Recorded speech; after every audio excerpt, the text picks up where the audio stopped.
प्रभु यीशु मसीह का पवित्र नाम की महिमा होने पाए। വീണ്ടും വരുന്ന കർത്താവായ യേശുക്രിസ്തുവിന്റെ നാമത്തിൽ എല്ലാവർക്കും എൻ്റെ സ്നേഹവന്ദനം. और जल्द आने वाले यीशु मसीह के नाम से आप सभी को मेरा नमस्कार. വളരെ പ്രാർത്ഥനയോടെ നമുക്ക് ദൈവസന്നിധിയിലായിരിക്കാം. बहुत ही प्रार्थना पूर्वक हम परमेश्वर के सम्मुख बैठे हैं. ലോകം മുഴുവൻ കോവിഡ്-19 എന്ന അസുഖത്തിന്റെ പിടിയിലായിരിക്കുന്നു. और ये संसार जो है पूरी तरह से इस कोविड-19 का शिकार हो चुका है. ആരംഭത്തിൽ മെഡിക്കൽ സയൻസും ഡോക്ടേഴ്സ് ഒക്കെ വിചാരിച്ചു കോവിഡ്-19 എന്ന അസുഖം ലങ്സിനെ ബാധിച്ച് ന്യൂമോണിയ ആയി ICUയിൽ അഡ്മിറ്റ് ചെയ്യണം, വെന്റിലേറ്റർ വേണമെന്നൊക്കെ വിചാരിച്ചു.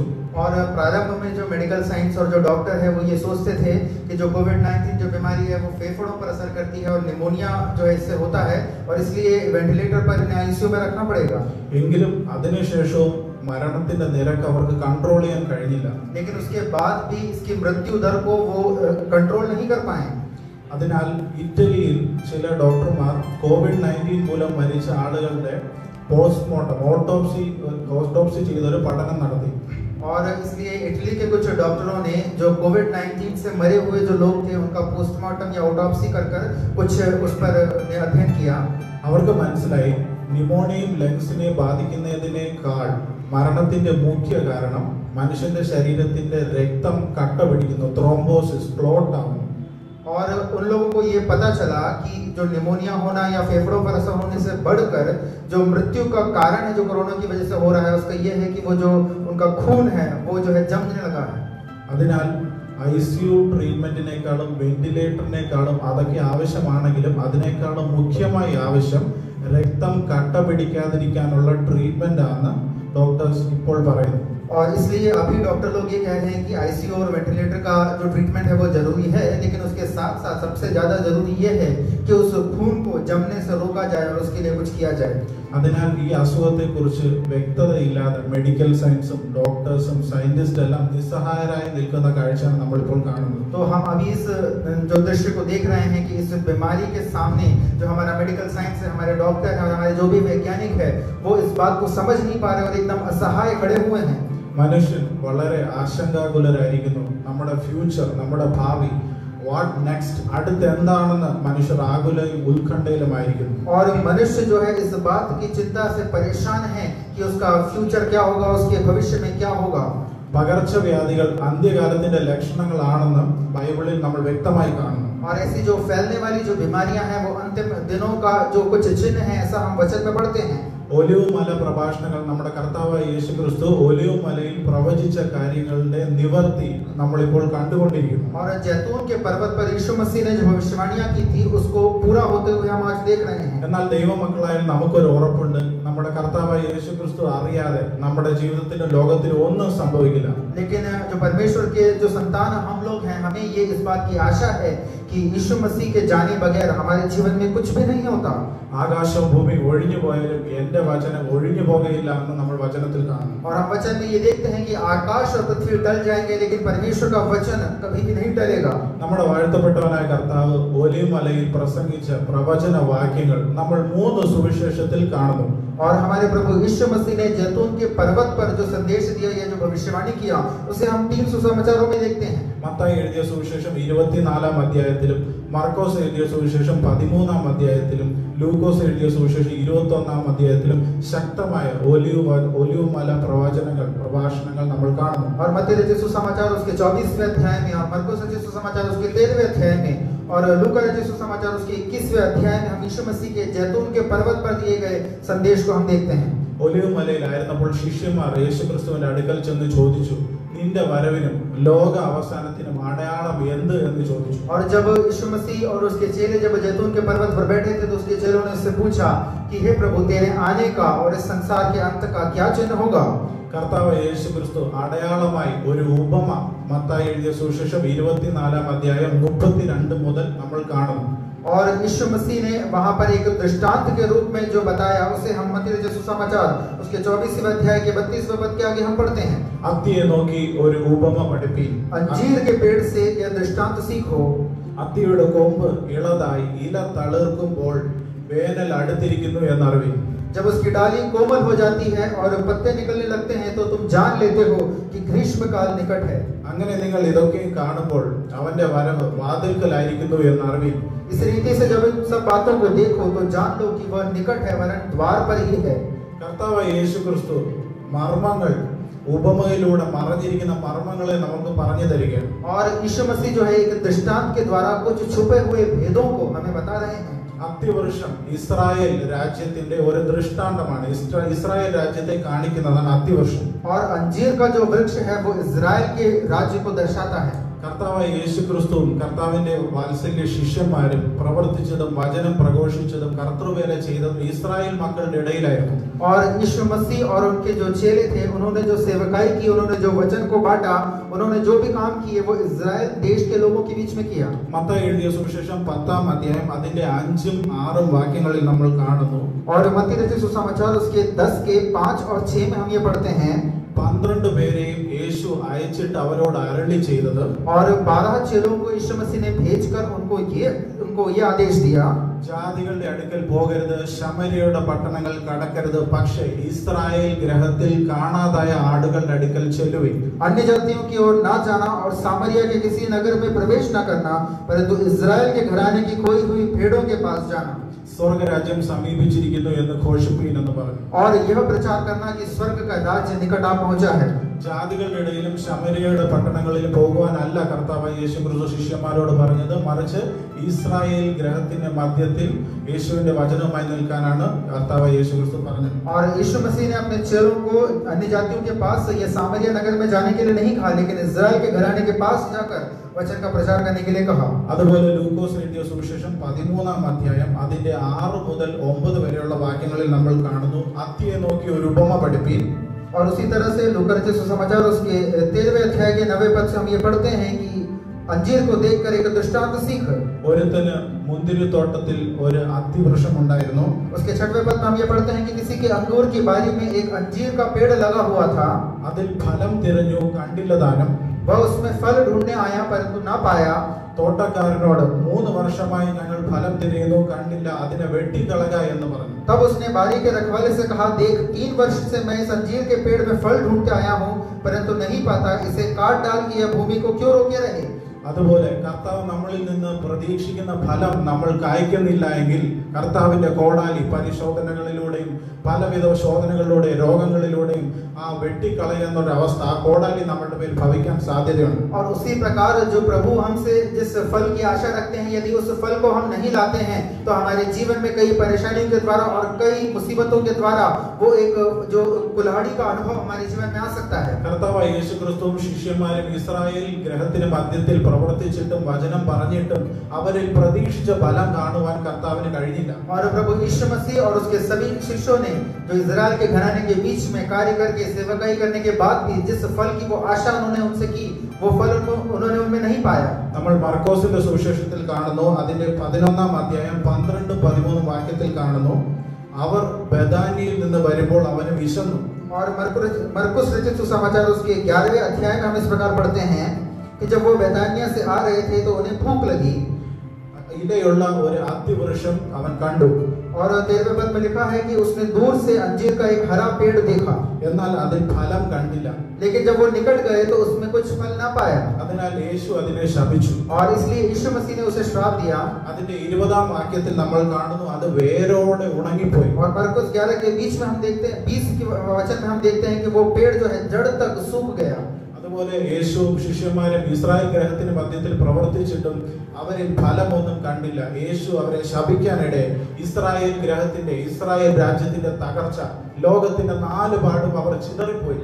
और यीशु मसीह और उनके शिष्यों ने जब इस्राएल लोगों के बीच में कार्य किया और उनके बीच में सेवकाई किया, लेकिन फिर भी उनमें कोई फल नहीं पाया, तो यीशु मसीह ने जो श्राप दिया वो इस्राएल का एक नाश के रूप में हम पूरे संसार में देखा, और उस पूरे संसार में चारों ओर वो फैल गए। ലൂക്കോസ് എഴുതിയ സുവിശേഷം 21-ാം അധ്യായം 24-ാം വാക്യത്തിൽ നമ്മൾ കാണുന്നു, और लूका रचित सुसमाचार उसके 21वें अध्याय के 24वें पद में हम ये पढ़ते हैं, അവർ വാളിന്റെ വായ്ത്തലയാൽ വീഴുകയും कि वो तलवार से वो मारे गए, ജാതികൾ അവരെ ബദ്ധന്മാരായി കൊണ്ടുപോകുകയും और जातियों ने उनको बंदी बनाकर ले गए ജാതികൾ യെരൂശലേമിനെ ചവിട്ടിക്കളയുമെന്ന് എഴുതിയിരിക്കുന്നു. और यरूशलेम को अन्य जातियों ने रौंद दिया, ऐसा हम पढ़ते हैं. അങ്ങനെ ഇസ്രായേലിന്റെ തകർച്ച യേശു കൃത്യമായി പ്രവചിക്കുന്നു. और इस तरह से इजराइल का जो विनाश के रूप में यीशु मसीह ने स्पष्ट रूप से वहां पे कहा है. എന്നാൽ നമ്മൾ ആദ്യം വായിച്ച കുറുവാക്യം പോലെ മത്തായി എഴുതിയ സുവിശേഷം 24:32-33. लेकिन जैसा हमने जो पहला पद पढ़ा उसके अनुसार जो मत्ती रचित सुसमाचार उसका 24 का 32 और 33 അത്തിയെ നോക്കി ഒരു ഉപമ പഠിപ്പി. अंजीर के पेड़ से ये दृष्टांत सीखो. അത്തി തളിർക്കുമ്പോൾ എന്റെ വരവാകും. जब वो जो फलवंत होने लगेगी तब मेरा आगमन निकट होगा. അതുപോലെ കർത്താവായ യേശു ക്രിസ്തു പറയുന്നു ഇസ്രായേൽ ചിതറിപ്പോയെങ്കിലും ഒരിക്കൽ അത്തി തളിർക്കും. लेकिन उसी प्रकार यीशु मसीह कहते हैं कि भले इजरायली लोग पूरे संसार में तितर-बितर हो गए हैं, लेकिन फिर भी एक बार वो अंजीर का वृक्ष जो है वो फिर से फलवंत होने लगेगा. അത്തി തളിർത്ത തലമുറയിലാണ് നമ്മൾ ജീവിക്കുന്നത്. और उसी प्रकार उस जो इजराइल का जो देश है या वो अंजीर का जो पेड़ है वो फलवंत होने वाले इस युग में हम लोग जी रहे हैं. ഇസ്രായേലിന്റെ ചരിത്രം നമ്മൾ പരിശോധിച്ചാൽ और इजराइल के इतिहास को यदि हम पढ़ें 140 പരം രാജ്യങ്ങളിൽ ചിതറിപ്പോയ അവർ 140 से ज्यादा देशों में उनके लोग तितर-बितर हो गए थे. പലസ്തീന്റെ മണ്ണിലേക്ക് തിരിച്ചു വരുന്നു. वो लोग फिलिस्तीन के उस देश में वो लोग वापस आते हैं. 1948 മെയ് 14 और 1948 मई 14 तारीख को ഒരു രാജ്യമായി ഇസ്രായേൽ പിറന്നു വീണു. और उसे एक देश के रूप में इजराइल का जो है स्थापना होती है. ചുറ്റുമുള്ള 22 പരം മുസ്ലിം രാജ്യങ്ങളുടെ ഇടയിലും അനേകം യുദ്ധങ്ങൾ 5-ലധികം യുദ്ധങ്ങൾ അവർ അതിജീവിച്ചു. और उसके चारों ओर जो लगभग 22 जो देश है उनके खिलाफ 5 युद्ध उन्होंने झेले. ഇപ്പോഴും ഇസ്രായേൽ നിലനിൽക്കുന്നു. അത് ദൈവ പദ്ധതിയുടെ നിവർത്തിയാണ്. കർത്താവായ യേശു ക്രിസ്തു പറഞ്ഞു അത്തി തളിർക്കും. लेकिन आज भी वो इजराइल स्थिर खड़ा है और वो परमेश्वर का कार्य है, क्योंकि वचन में लिखा है कि वो अंजीर का वृक्ष जो है वो बल पाएगा. സൈനിക ശക്തി കൊണ്ടും സാമ്പത്തിക ശക്തി കൊണ്ടും വേൾഡ് പോലീസ് എന്നറിയുന്ന USA United States of America और जो आर्थिक शक्ति के रूप में जो अमेरिका देश को जाना जाता है, जिसको वर्ल्ड पुलिस भी कहा जाता है, അത് ഇസ്രായേലിന് അനുകൂലമായി നിൽക്കുന്നു. और वो जो है इजराइल के साथ खड़ा है. അതുകൊണ്ട് പലവിധമായ എതിർപ്പുകളും ചുറ്റുമുള്ള 22-ൽ കൂടുതൽ മുസ്ലിം രാജ്യങ്ങളുടെ എതിർപ്പുകൾ ഉണ്ടെങ്കിലും ഇപ്പോഴും ഇസ്രായേൽ നിലനിൽക്കുന്നു. അത് ദൈവ പദ്ധതിയുടെ നിവർത്തിയാണ്. और यही कारण है कि इजराइल जो है उसके चारों ओर के देश के विरोध होने के बाद भी आज भी इजराइल सिर खड़ा है और यह परमेश्वर की एक योजना है. ഇസ്രായേൽ ശക്തിപ്പെട്ടുകൊണ്ടിരിക്കുന്നു. അത്തി തളിർത്തു. और इजराइल जो है और सामर्थ्य होता जा रहा है, जैसा वचन में लिखा है कि अंजीर का वृक्ष जो है वो फलने लगा है. ഈ ദിവസങ്ങളിൽ നമ്മൾ കൊറോണയുടെ പശ്ചാത്തലത്തിൽ നോക്കിയാൽ അമേരിക്ക അടക്കം പല രാജ്യങ്ങളിലും ശേഷിച്ചിരിക്കുന്ന യഹൂദ ജനം ജൂസ് അവർ തിരിച്ച് പലസ്തീന്റെ മണ്ണിലേക്ക് പോകാൻ പുറപ്പെടുന്നു. और आज जो कोरोना के कारण जो स्थिति बनी है उसमें हम देखते हैं कि कई ऐसे देशों में जो यहूदी लोग जो तितर-बितर हुए थे वो लोग वापस अपने देश में लौटने लगे हैं. യെരൂശലേം ദേവാലയം പുനർനിർമ്മിക്കാനുള്ള പ്ലാൻ അവർ ചെയ്തുകൊണ്ടിരിക്കുന്നു. और यरूशलेम का जो मंदिर है उसे दोबारा बनाने की योजनाएं बनाई जा रही है. അൺസ്റ്റേബിൾ ആയിരുന്ന പൊളിറ്റിക്സ്, സ്ഥിരതയില്ലാത്ത പൊളിറ്റിക്സ് സ്റ്റേബിൾ ആയി. और जो राजनीति जो स्थिर नहीं थी वो अब स्थिर होने लगी है. ബെഞ്ചമിൻ നെതന്യാഹുവും ഗ്യാൻസും അടങ്ങുന്ന സ്ട്രോങ് ലീഡർഷിപ്പ്, ശക്തമായ നേതൃത്വം ഇപ്പോൾ ഇസ്രായേലിനുണ്ട്. और बेंजामिन नेतन्याहू के नेतृत्व में एक अच्छा एक नेतृत्व इजराइल में चल रहा है. ഇതൊക്കെ കാണുമ്പോൾ നമ്മൾ മനസ്സിലാക്കേണ്ടത് അത്തി തളിർത്തു, കർത്താവിന്റെ വരവ് വാതിൽക്കലായിരിക്കുന്നു. और जब हम ये सब देखते हैं तो हमें इस बात को जानना चाहिए कि अंजीर का पेड़ अब फलने लगा है और परमेश्वर का यीशु मसीह का आगमन निकट है. കർത്താവ് യേശുക്രിസ്തുവിനോട് ശിഷ്യന്മാർ ലോക അവസാനത്തിന്റെയും കർത്താവിന്റെ മടങ്ങി വരവിന്റെയും കുറിച്ച് അടയാളം ചോദിച്ചപ്പോൾ കർത്താവ് പറഞ്ഞ ഉപമ അത്തിവൃക്ഷത്തിന്റെ ഉപമയാണ്. और जब यीशु मसीह के चेलों ने उससे अंत के दिनों का और यीशु मसीह के द्वितीय आगमन का जब चिन्ह पूछा तो यीशु मसीह ने उनसे इस अंजीर के पेड़ का दृष्टांत कहा. അതുപോലെ ഈ അടയാളത്തോടൊപ്പം കർത്താവായ യേശുക്രിസ്തു കർത്താവിന്റെ മടങ്ങി വരവിന്റെ ലക്ഷണങ്ങളായി ചില കാര്യങ്ങൾ ലിസ്റ്റ് ഔട്ട് ചെയ്തിരിക്കുന്നു. और इस दृष्टांत के साथ-साथ यीशु मसीह के द्वितीय आगमन के बारे में कुछ चिन्हों को भी यीशु मसीह ने वहां पर कहा. നിങ്ങൾ യുദ്ധങ്ങളും യുദ്ധശ്രുതികളെ കുറിച്ചും കേൾക്കും. कि तुम युद्ध और युद्ध की चर्चाओं को सुनोगे, എന്നാൽ അത് അവസാനമല്ല. लेकिन वो अंत नहीं है. ജാതി ജാതിയോടും രാജ്യം രാജ്യത്തോടും എതിർക്കും. जाति जाति और राज्य राज्य के खिलाफ खड़े होंगे. ക്ഷാമവും ഭൂകമ്പവും മഹാവ്യാധികളും ഉണ്ടാകും. और कई जगह पे अकाल पड़ेंगे और भूकंप होंगे और महामारियां फैलेंगी. അതൊക്കെ ഈറ്റ് നോവിന്റെ ആരംഭമാകും. और ये सब जो है उस क्लेश का शुरुआत है. കർത്താവ് യേശുക്രിസ്തു പറയുന്നു ജാതി ജാതിയോടും രാജ്യം രാജ്യത്തോടും എതിർക്കും. വ്യക്തമായി പറയുന്നു nations against nations. और यीशु मसीह ने वहां पे बड़े स्पष्ट रूप से कहा कि जाति जाति के खिलाफ और देश देशों के खिलाफ युद्ध करेंगे. നമ്മൾ ചരിത്രം പരിശോധിച്ചാൽ ബൈബിളിന്റെ പഴയ നിയമം പരിശോധിച്ചാൽ ഹാബേലും കായീനും തമ്മിലുള്ള കലഹം മുതൽ രാജാക്കന്മാർ തമ്മിലും സാമ്രാജ്യങ്ങൾ തമ്മിലും യുദ്ധങ്ങൾ ഉണ്ടായി. എന്നാൽ കർത്താവ് പറഞ്ഞതുപോലെ രാജ്യങ്ങളുമായിട്ടുള്ള യുദ്ധം എന്നുണ്ടായി. और जब हम पुराने नियम से हम इस वचन को हम देखते हैं तो कैन और आबेल के युद्ध से लेकर कई राजाओं के बीच में और कई साम्राज्यों के बीच में युद्ध होते आए हैं. लेकिन यहाँ पर जो लिखा है कि राज्य पर चढ़ाई करेंगे, ऐसा कब हुआ? ഒരു രാജ്യം മറ്റൊരു രാജ്യവുമായിട്ട് ആദ്യം എതിർത്തു 1914 ഓസ്ട്രിയ എന്ന ഒരു യൂറോപ്യൻ രാജ്യം അതിന് അയൽ രാജ്യമായ സെർബിയയുമായിട്ട് युद्धम प्रख्यापित. और ऐसा पहली बार हुआ 1914 में ऑस्ट्रिया नाम का एक देश ने सर्बिया नाम के उसके पड़ोसी देश से युद्ध शुरू किया. അത് ഏറ്റുപിടിച്ച് ജർമ്മനി എന്ന രാജ്യം ഫ്രാൻസിനെ ആക്രമിച്ചു. और उसके आगे चलते चलते जर्मनी ने फ्रांस नाम के देश पर आक्रमण किया. ബ്രിട്ടന്റെ നേതൃത്വത്തിൽ മറ്റ് 22 രാജ്യങ്ങൾ യുദ്ധം പ്രഖ്യാപിച്ചു. और ब्रिटेन के नेतृत्व में बाकी 24 देशों ने जो है युद्ध का ऐलान कर दिया. തുർക്കി സാമ്രാജ്യത്തിന്റെ അധീനതയിലായിരുന്ന ഇസ്രായേൽ അങ്ങനെ ബ്രിട്ടീഷ് സാമ്രാജ്യത്തിന്റെ അധീനതയിലായി. और इस प्रकार जो इजराइल का देश जो तुर्की साम्राज्य के अधीन में था वो उस तरह से ब्रिटेन के अधीन में आ गया. അങ്ങനെ ഇസ്രായേൽ മക്കൾക്ക് പലസ്തീൻ നാട്ടിലേക്ക് മടങ്ങി വരുവാൻ കാര്യങ്ങൾ എളുപ്പമായി. और इस तरह से इजरायली लोग जो है उस फिलिस्तीन नगर में लौटना उनके लिए आसान हो गया. ഇതാണ് ഒന്നാം ലോക മഹായുദ്ധം 1914 മുതൽ 1919 വരെ. और ये था विश्व का पहला विश्व महायुद्ध जो कि 1914 से लेकर 1919 तक चला. രാജ്യത്തോട് എതിർക്കും. അതുപോലെ രണ്ടാമതൊരു മഹായുദ്ധം കൂടെ ഉണ്ടായി 1939 മുതൽ 1945 വരെ 6 വർഷം നീണ്ട സെക്കൻഡ് വേൾഡ് വാർ. രാജ്യത്തോട് എതിർക്കും എന്ന് കർത്താവ് പറഞ്ഞ പ്രവചനം നിവർത്തിയായി. और इस प्रकार ही दूसरा महायुद्ध जो कि 1939 से लेकर 1945 तक हुआ और जैसा कि वचन में लिखा है राज्य के खिलाफ युद्ध करेंगे और ये उस तरह से पूरा हुआ. ക്ഷാമം ഉണ്ടാകുമെന്ന് കർത്താവ് യുദ്ധത്തിനോടൊപ്പം ക്ഷാമവും ഭൂകമ്പവും മഹാവ്യാധികളും ഉണ്ടാകുമെന്നും കർത്താവ് പറയുന്നു. और उस युद्ध के साथ-साथ यीशु मसीह ने ये भी लिखा है कि अकाल पड़ेंगे, भूकंप होगा और महामारियां फैलेंगी. നമ്മൾ ചരിത്രം പരിശോധിച്ചാൽ ഈ വേൾഡ് വാറിന് ശേഷം പല രാജ്യങ്ങളിലും ക്ഷാമമുണ്ടായി. പ്രൊഡക്ഷൻ കുറഞ്ഞു, പട്ടിണി മരണങ്ങൾ കൂടി. ആഫ്രിക്കൻ രാജ്യങ്ങളായ സെർബിയയും യമനും ഒക്കെ ക്ഷാമത്താൽ വളരെ ഭാരപ്പെട്ടു. और यदि हम अपने इतिहास को देखेंगे तो ये विश्व युद्धों के बाद जो है कई राज्यों में अकाल आए हैं और सर्बिया और ऐसे कई अफ्रीकन राज्यों में हम देखते हैं कि वहां पर अकाल पड़ गया और वहां पे भूखमरी से लोग मरने लगे. അതുപോലെ നമ്മളിപ്പോൾ ഇപ്പോഴത്തെ പ്രസന്റ് സിറ്റുവേഷൻ നോക്കിയാൽ കോവിഡിന്റെ പശ്ചാത്തലം നോക്കിയാൽ WHO വേൾഡ് ഹെൽത്ത് ഓർഗനൈസേഷൻ നമുക്ക് വാർണിംഗ് തരുന്നു. ക്ഷാമം വരാൻ പോകുന്നു, പ്രൊഡക്ഷൻ കുറയുന്നു. അതിനാൽ നമ്മൾ കരുതിയിരിക്കണമെന്ന് WHO food association of organization के हमको वार्निंग तंदुകൊണ്ടിരിക്കുന്നു. और यदि हम वर्तमान स्थिति को देखें तो WHO जो वर्ल्ड हेल्थ ऑर्गेनाइजेशन है वो इस बात की चेतावनी देता है कि इस बीमारी की वजह से या इस महामारी की वजह से जो है यहाँ पर हमारा जो प्रोडक्शन है वो कम हो रहा है, इसलिए अकाल होने की संभावना है. इसलिए हम सभी को अभी से संभाल जाना है. ഭൂകമ്പങ്ങളുടെ ഫ്രീക്വൻസി വർദ്ധിക്കുന്നു. ഇടയ്ക്കിടയ്ക്ക് ഭൂകമ്പങ്ങൾ കണ്ടിന്യൂസ് ആയി തുടർമാനമായി വരുന്നു.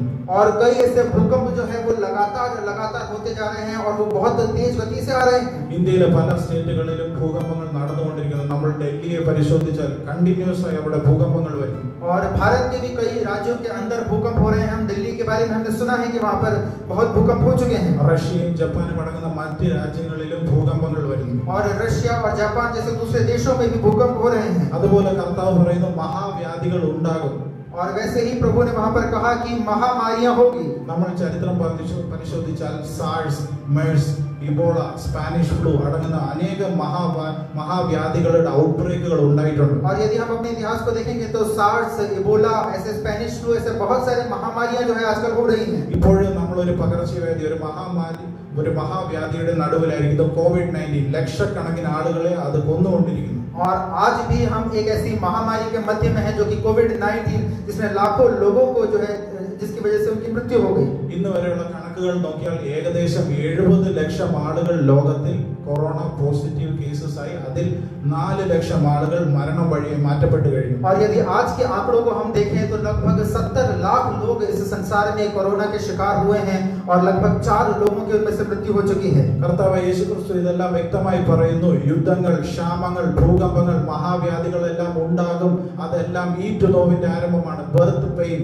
और वैसे ही प्रभु यीशु मसीह ने जैसा कहा कि युद्ध होंगे और राज्य राज्य पर चढ़ाई करेंगे, भूकंप होंगे, महामारियां होंगी, अकाल पड़ेंगे और ये सब जो है पीड़ाओं की शुरुआत है. ഇതൊക്കെയും കൃത്യമായ ഇടവേളകളിൽ നടക്കുമ്പോൾ ബർത്ത് പെയിൻ എങ്ങനെയാ ഉണ്ടാകുന്നത്? Intermittent pain episode. ഒരു വേദന കഴിഞ്ഞ് ഒരു ഇന്റർവെൽ പിന്നെയും അടുത്ത വേദന. അതുപോലെ കർത്താവ് പ്രവചിച്ച ഓരോ കാര്യങ്ങളും കൃത്യമായ ഇടവേളകളിൽ നടന്നുകൊണ്ടിരിക്കുന്നു. और जैसा कि कहा कि एक पीड़ा को यहाँ पे दर्शाया गया, वो एक गर्भवती महिला को जिस तरह पीड़ा होता है कि एक पीड़ा होती है, उसके बाद थोड़ा समय लगता है, उसके बाद फिर दूसरी पीड़ा होती है, वैसे ही हमारे संसार की स्थिति आज हो जा रही है. അതുപോലെ ഒരു ഈറ്റുനോവ് തുടങ്ങിയാൽ, ഒരു ബർത്ത് പെയിൻ തുടങ്ങിയാൽ അത് ഒരു ഡെലിവറി, ഒരു ജന്മത്തിലേ അത് അവസാനിക്കത്തുള്ളൂ. और जैसे कि एक गर्भवती की जो पीड़ा शुरू होती है तो वो एक जन्म के साथ, एक नए जन्म के साथ वो खत्म होती है. കർത്താവ് പറയുന്ന പ്രവചനങ്ങൾ നമ്മൾ പരിശോധിച്ചാൽ അത്യതളിർത്തതും ഈറ്റുനോവിന്റെ ആരംഭമായി വരുന്ന യുദ്ധങ്ങളും ക്ഷാമങ്ങളും ഭൂകമ്പങ്ങളും മഹാവ്യാധികളും പരിശോധിച്ചാൽ ഒരു ജന്മം കർത്താവായ യേശുക്രിസ്തുവിന്റെ മേഘപ്രത്യക്ഷതയിലേക്ക് കാര്യങ്ങൾ കടക്കുന്നു. और जैसा कि हम परमेश्वर यीशु मसीह के जो संदेशों को, हम ये भविष्यवाणियों को हम देखते हैं तो जैसे एक गर्भवती महिला की पीड़ा शुरू होती है, वैसे ही जो लिखा गया है कि अकाल होंगे और भूकंप होंगे और इस तरह से जो ये शुरू हुआ है और अंजीर का वृक्ष फलने लगा है, तो ये सब बात उस बात को दर्शाता है कि यीशु मसीह का आगमन निकट है. ഏത് നിമിഷവും കർത്താവായ യേശുക്രിസ്തു മേഘത്തിൽ വരും, സഭ ഭൂമിയിൽ നിന്ന് എടുക്കപ്പെടും, റാപ്ചർ. और किसी भी क्षण जो है यीशु मसीह का आगमन बादलों पर होगा और कलीसिया जो है यहाँ से उठा ली जाएंगी. ഇതൊക്കെയും കാണുമ്പോൾ മനുഷ്യർ പേടിച്ച് നിസ്സഹായരായി നിർജീവരായിരിക്കുന്നു. और ये सब देखकर जो है मनुष्य जो है वो असहाय हो रहे हैं और वो अपने प्राणों को छोड़ रहे हैं. ലൂക്കോസ് എഴുതിയ സുവിശേഷം 21:26 നമ്മൾ കാണുന്നു. और लूका रचित सुसमाचार उसके 21 के 24 में हम ये पढ़ते हैं, ആകാശത്തിന്റെ ശക്തി ഇളകിപ്പോകും.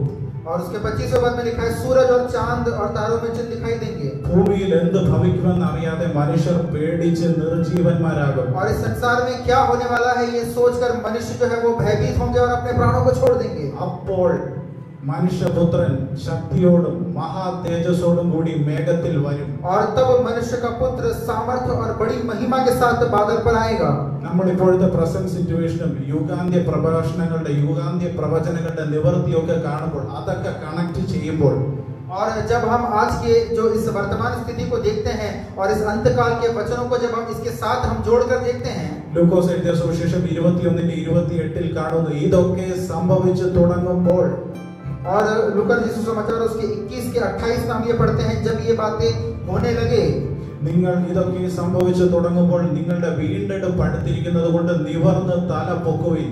जब ये बातें होने लगे तो सीधे होकर अपने सिर ऊपर उठाना, क्योंकि तुम्हारा छुटकारा निकट होगा. ഈ കാര്യങ്ങളൊക്കെ ഇപ്പോൾ സംഭവിച്ചുകൊണ്ടിരിക്കുമ്പോൾ നമ്മൾ കുനിഞ്ഞും മറ്റുള്ളവരെ നോക്കിയും ലോകത്തിലെ കാര്യങ്ങൾ നോക്കിയിരിക്കാനുള്ളവരല്ല, നമ്മൾ നിവർന്ന് നമ്മുടെ വീണ്ടെടുപ്പ് അടുത്തതുകൊണ്ട് നമ്മൾ നിവർന്ന് നമ്മുടെ തലകളെ ഉയർത്തേണ്ട സമയമാണ് ഇപ്പോൾ. और इसलिए जब इस परेशानियों के मध्य में ये संसार है तो हम उनके साथ सरों को झुकाकर एक दूसरे की ओर ताककर हमें नहीं बैठना है, लेकिन हमें सिरों को उठाकर हमें सीधे खड़े होना है, क्योंकि हमारा छुटकारा निकट है. നമ്മളിപ്പോൾ 6ാമത്തെ യുഗത്തിലായിരിക്കുന്നു, കൃപായുഗത്തിൽ നമ്മൾ ജീവിക്കുന്നു. और अभी हम छठे युग में यानी कि अनुग्रह के युग में हम जी रहे हैं. അത് അതിവേഗം അടുത്ത യുഗം, 7ാമത്തെ യുഗം, ഉപദ്രവ യുഗത്തിലേക്ക് മാറ്റപ്പെടും. और वो जल्दी ही उपद्रव के युग में वो 7वें युग शुरू होने वाला है. അതിനുശേഷം 8ാമത്തെ യുഗം മഹോദ്രവ യുഗത്തിലേക്ക് മാറ്റപ്പെടും. और उसके बाद जो है वो महाक्लेश का समय यानी कि 8वां युग शुरू होने जा रहा है. അതിനുശേഷം 9ാമത്തെ യുഗം 1000 ആണ്ട് വാഴ്ചയിലേക്ക് മാറ്റപ്പെടും. और उसके बाद जो नवा युग है यानी कि 1000 वर्ष का जो राज्य है वो शुरू हो जाएगा. അതിനുശേഷം 10ാമത്തെ യുഗം നിത്യത, എറ്റേണൽ, അതിലേക്ക് കാര്യങ്ങൾ മാറ്റപ്പെടും. और उसके बाद जो अंतिम और 10वां जो युग है यानी कि अनंतता की ओर हम चले जाएंगे. അതിനാൽ നമ്മൾ ഇപ്പോഴത്തെ കാര്യങ്ങൾ ഒലിവ് മല പ്രഭാഷണങ്ങളും പ്രവചനങ്ങളോടൊപ്പം വെളിപ്പാട് പുസ്തകവും ചേർത്ത് പഠിക്കേണ്ടത് വളരെ ആവശ്യമാണ്. और इसलिए हमें ये जो सुसमाचारों में हम जैतून के पर्वत पर यीशु मसीह की भविष्यवाणी को देखते हैं, उसे प्रकाशित वाक्य के साथ जोड़कर पढ़ना जरूरी है. വെളിപ്പാട് പുസ്തകത്തിൽ 22 അധ്യായങ്ങളുണ്ട്. और प्रकाशित वाक्य की पुस्तक में 22 अध्याय हैं। അതിൽ ഒന്നാമത്തെ അധ്യായം യോഹന്നാൻ പത്മോസ് ദ്വീപിൽ ഇരിക്കുമ്പോൾ മഹത്വത്തിൽ ഇരിക്കുന്ന കർത്താവിന്റെ ദർശനം കാണുന്നു. और उसके पहले अध्याय में हम देखते हैं कि यूहन्ना जब पत्मोस नामक टापू में था तब वो उस महिमा में यीशु मसीह को देखता है. ഒന്നാം അധ്യായം വെളിപ്പാട് പുസ്തകം ഒന്നാം അധ്യായം അതിന്റെ 19 വാക്യങ്ങൾ കാണുന്നു. കഴിഞ്ഞു പോയതും ഇപ്പോൾ ഉള്ളതും ഇനി സംഭവിക്കാനിരിക്കുന്ന കാര്യങ്ങളും എഴുതുക എന്ന് കർത്താവ് യോഹന്നാനോട് പറയുന്നു. और प्रकाशित वाक्य पहले अध्याय के 19वें पद में हम ये पढ़ते हैं, इसलिए जो बातें तूने देखी है और जो बातें हो रही हैं और जो बातें इसके बाद होने वाली है उन सब को लिख ले, ऐसा यीशु मसीह यूहन्ना से कहते हैं. വെളിപ്പാട് പുസ്തകം 2-3 അധ്യായങ്ങളിൽ കർത്താവ് യേശുക്രിസ്തു 7 സഭകളോട് പറയുന്ന ദൂതുകൾ നമ്മൾ കാണും. और प्रकाशित वाक्य की पुस्तक उसके 2 और 3 अध्याय में हम यीशु मसीह के द्वारा जो 7 कलीसियाओं को दिए गए संदेश के बारे में हम देखते हैं. Ephesus, Smyrna, Pergamos, തുയതൈര, Sardis, Philadelphia, ലവോദിക്ക എന്നീ 7 സഭകളിലേക്കുള്ള ദൂത് കർത്താവ് യേശുക്രിസ്തു യോഹന്നാൻ. एफेसुस, स्मुर्ना, पेर्गमुन, तुअतीरा, सरदीस और फिलाडेल्फिया, ये 7 कलीसियाओं के बारे में जो यीशु मसीह ने संदेश दिया है उसे हम यहाँ पर पढ़ते हैं. 4 അധ്യായം മുതൽ 18 അധ്യായം വരെ യോഹന്നാൻ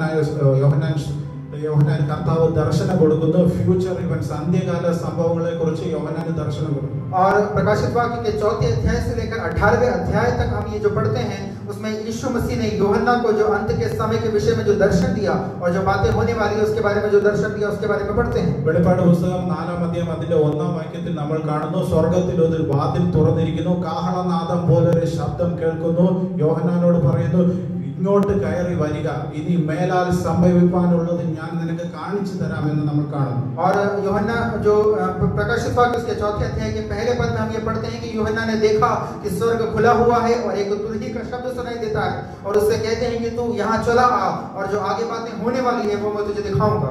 4 അധ്യായം മുതൽ 18 അധ്യായം വരെ നമ്മളൊരു പഠന മനോഭാവത്തോടെ വായിക്കുമ്പോൾ 7 മുദ്ര, കുഞ്ഞാട് 7 മുദ്ര പൊട്ടിക്കുന്നതും 7 ദൂതന്മാർ കാഹളം ഊതുന്നതും ട്രിബുലേഷൻ ഉപദ്രവ കാലത്തെ കുറിച്ചും 13 അധ്യായത്തിൽ അന്തിക്രിസ്തുവിനെ കുറിച്ചും ഗ്രേറ്റർ മഹോദ്രവ കാലത്തെ കുറിച്ചും എല്ലാം നമ്മൾ കാണുന്നു. और 4 अध्याय से लेकर 18वें अध्याय तक यदि हम अध्ययन इसका करते हैं तो हम उसमें देखते हैं कि जो यीशु मसीह यानी कि जो मेमना है वो 7 मोहरों को तोड़ता है और जो स्वर्गदूत लोग 7 तुरहियां बजाते हैं और उपद्रव का समय, और उसके बाद 13वें अध्याय से जो मसीह विरोधी है उसके बाद जो महा उपद्रव का समय शुरू होता है उसके बारे में हम पढ़ते हैं. വെളിപ്പാട് പുസ്തകം 19 അധ്യായത്തിൽ നമ്മുടെ കർത്താവായ യേശുക്രിസ്തു വിശുദ്ധന്മാരും ശക്തിയുള്ള ദൂതന്മാരുമായി അക്ഷരികമായി മടങ്ങി വരുന്ന കർത്താവിന്റെ രണ്ടാമത്തെ മടങ്ങി വരവ് വെളിപ്പാട് പുസ്തകം 19 അധ്യായത്തിൽ നമ്മൾ കാണും. और उसके बाद प्रकाशित वाक्य के 19वें अध्याय में हम यीशु मसीह और उसके स्वर्गदूतों के साथ पूरी महिमा के साथ वो फिर से जब लौट आता है उसके बारे में हम ये पढ़ते हैं. വെളിപ്പാട് പുസ്തകം 20 അധ്യായത്തിൽ കർത്താവ് യേശുക്രിസ്തുവിനോട് കൂടെ നാം 1000 ആണ്ട് വാഴ്ച, മില്ലേനിയൽ റെയിനും ഗ്രേറ്റ് വൈറ്റ് ത്രോൺ ജഡ്ജ്മെന്റും ഫൈനൽ ജഡ്ജ്മെന്റിനെ കുറിച്ച് നമ്മൾ വായിക്കുന്നു. और उसके बाद उसके 20वें अध्याय में हम यीशु मसीह के साथ जो पवित्र लोग 1000 वर्ष तक राज्य करेंगे उसके बारे में पढ़ते हैं. और उसके बाद जो वो महान श्वेत सिंहासन पर जो वहां पर अंतिम न्याय होगा उसके बारे में हम ये पढ़ रहे हैं. വെളിപ്പാട് പുസ്തകം 20ന്റെ ഒടുവിലത്തെ വാക്യം, ജീവപുസ്തകത്തിൽ പേരെഴുതി കാണാത്ത എല്ലാവരെയും തീപ്പൊയ്കയിൽ തള്ളിയിടും. ഈ ദിവസങ്ങളിൽ നമ്മുടെ പേര് ജീവപുസ്തകത്തിൽ എഴുതി കാണുവാൻ നമ്മൾക്ക് ഒരുങ്ങാം, പ്രാർത്ഥിക്കാം, ആത്മാവിലും സത്യത്തിലും പ്രാർത്ഥിക്കാം, ദിനവും കർത്താവിന്റെ രക്തത്താൽ ശുദ്ധീകരണം പ്രാപിക്കണം. और प्रकाशित वाक्य उसके 20वें अध्याय के 15वां जो अंतिम पद है उसमें ये लिखा है कि जिस किसी का नाम जीवन की पुस्तक में लिखा हुआ ना मिला वह आग की झील में डाला गया. इसलिए आज के समय में हमें इसके लिए प्रार्थना करना है और अपने आप को तैयार करना है कि हमारा नाम उस जीवन की पुस्तक में लिखा हो. ഒടുവിലത്തെ 2 അധ്യായം വെളിപ്പാട് 21 22 അധ്യായത്തിലും പുതിയ ഭൂമി, പുതിയ ആകാശം, പുതിയ യെരൂശലേം, new heaven, new earth, new യെരൂശലേം, എറ്റർണൽ ലൈഫ്, നിത്യതയെ കുറിച്ച് നമ്മൾ കാണുന്നു. और प्रकाशित वाक्य उसके अंतिम के जो 2 अध्याय हैं यानी कि 21 और 22 उसमें हम नए आकाश, नई पृथ्वी और नए यरूशलेम के विषय में और उस अनंत जीवन के विषय में हम पढ़ते हैं. നമ്മൾ വെളിപ്പാട് പുസ്തകത്തിലെ ഓരോ അധ്യായങ്ങളും ഓരോ വാക്കുകളും സൂക്ഷ്മമായി പഠിക്കേണ്ടതാണ്.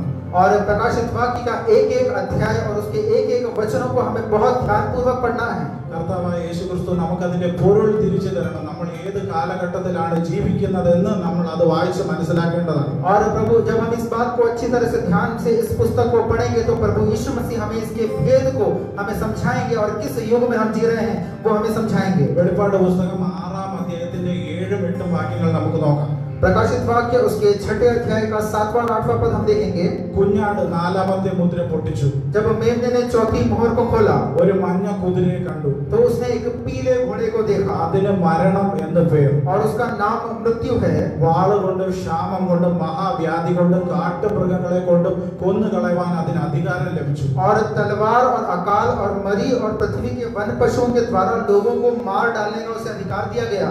ലോക മനുഷ്യരെ കൊല്ലുവാൻ മഹാവ്യാധി കൊണ്ട് കൊല്ലുവാൻ അതിന് അധികാരം ലഭിച്ചു. നമ്മളിപ്പോൾ ജീവിക്കുന്ന സിറ്റുവേഷൻ നമ്മളിപ്പോൾ ഒന്ന് മനസ്സിലാക്കേണ്ടതാണ്, ഇതൊന്ന് ഇവാലുവേറ്റ് ചെയ്ത് നോക്കേണ്ടത്. और वहां पर हम देखते हैं कि मरी के द्वारा मनुष्यों को मारने का उसे अधिकार दिया गया। तो जिस वर्तमान स्थिति में हम जी रहे हैं तो हमें इसके जांचने की जरूरत है।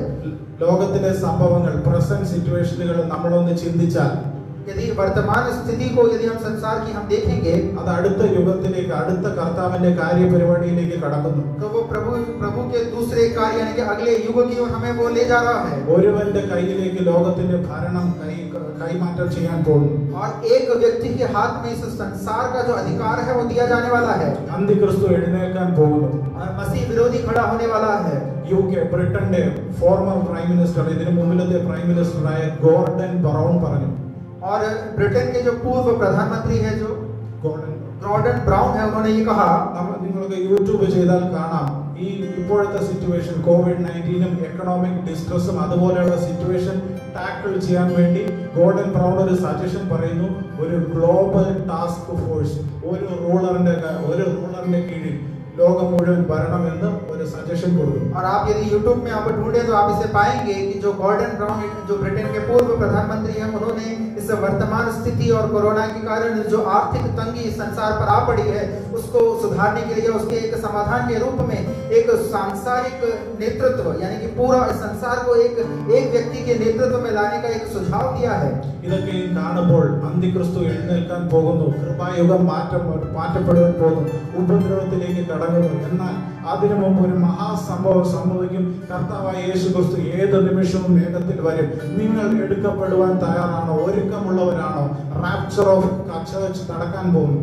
और ये सब जब हम देखते हैं तो हम ये बात को जानते हैं कि जो मसीह विरोधी है वो बहुत जल्द आने वाला है और ये संसार जो है उस उपद्रव के युग में जाने वाला है। लेकिन उससे पहले एक बहुत ही महत्वपूर्ण घटना होने वाली है यानी कि मसीह का आगमन होने वाला है और कलीसिया उठा ली जाने वाली है। और क्या उनके साथ उठाए जाने के लिए आप अपने आप को तैयार कर रहे हैं? കർത്താവിന്റെ വേഗപ്രത്യക്ഷത വാതിൽക്കലായിരിക്കുന്നു, അടുത്തായിരിക്കുന്നു. और मसीह का जो बादलों पर आगमन है वो बहुत ही करीब पहुंच चुका है। കർത്താവ് വരാറായി, കർത്താവ് വരാറായി, കർത്താവ് വരാറായി എന്ന് നമ്മൾ ആവർത്തിച്ച് പ്രസംഗിക്കുന്നുകൊണ്ട് ആ വചനത്തിന്റെ മൂർച്ച അതിന്റെ പ്രാധാന്യം കുറഞ്ഞു പോകുകയല്ല ചെയ്യേണ്ടത്. और लेकिन कई बार हम इस बात को सुनते हैं, प्रचारों को सुनते हैं कि मसीह का आगमन निकट है, मसीह का आगमन निकट है। तो ये बार-बार सुनने की वजह से इसका जो महत्व है वो कम नहीं होना चाहिए।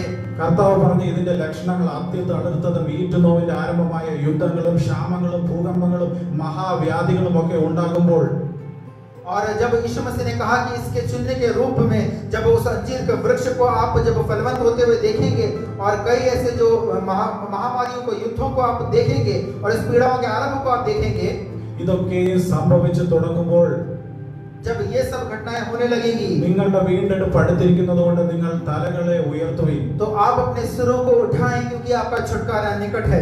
ഇന്ന് കർത്താവായ യേശുക്രിസ്തു വേഗത്തിൽ വന്നാൽ നിങ്ങൾ എടുക്കപ്പെടുമോ? अगर आज यीशु मसीह बादलों पर आते हैं तो क्या आप उठाए जाएंगे? അതിന് നിങ്ങൾക്ക് പ്രാഗൽഭ്യമുണ്ടോ? क्या आप उसके योग्य हैं? നാം എന്താണ് ചെയ്യേണ്ടത്? हमें क्या करना चाहिए ഈ വിഷമ ഘട്ടത്തിൽ इस विषम परिस्थिति में? ഓരോ ദിവസവും ആത്മാവിലും സത്യത്തിലും ആരാധിക്കുകയും प्रत्येक दिन हमें आत्मा और सच्चाई में आराधना करना है കർത്താവിന്റെ പുണ്യായ രക്തത്താൽ കഴുകൽ പ്രാപിക്കുകയും और यीशु मसीह के उस पवित्र लहू से अपने आप को धोना है കർത്താവിന്റെ വരവിന് വേണ്ടി ഒരുങ്ങിയിരിക്കേണ്ടത് വളരെ ആവശ്യമാണ്. और मसीह के आगमन के लिए तैयार रहना बहुत जरूरी है। മത്തായി എഴുതിയ സുവിശേഷം 24-ാം അധ്യായത്തിൽ നമ്മൾ കാണുന്നു മനുഷ്യപുത്രന്റെ വരവ് നോഹയുടെ കാലം പോലെ ആകും.